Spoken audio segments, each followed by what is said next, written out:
Olá, meus amores, estou aqui de volta hoje com vocês com um recurso maravilhoso para alfabetização de consciência fonológica com o som da boquinha para os nossos queridos alunos que estão com dificuldade, que tiveram nessa pandemia longe de sala de aula e precisam de apoio para poder avançar. Final de ano chegando, minha gente, a gente precisa levar alguns recursos, tirar da manga alguns recursos para auxiliar. Esse daqui, ele traz o som da boquinha, das vogais, do início das vogais. Aqui no caso, índio, iguana, imã, ilha, iglu.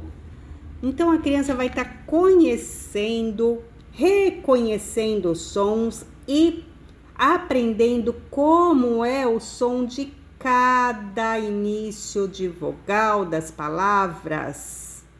Olha lá, olho, óculos, ovelha, ovo, onça, ouvido. Muito interessante, né?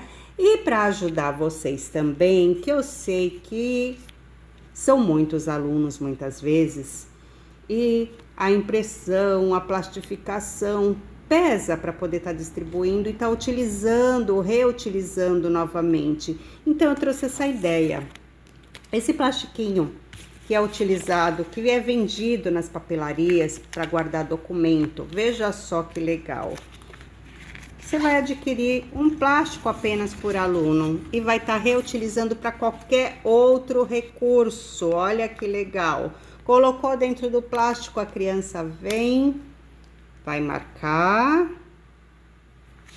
e melhor, você vai poder apagar e reutilizar novamente em outra hora, em outro momento, com outra turma, se você tiver, ou distribuindo, trocando as fichas entre os alunos.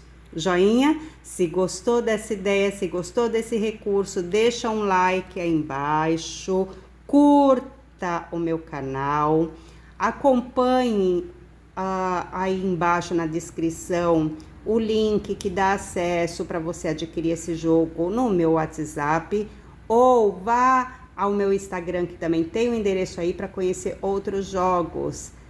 Beijinhos, até mais!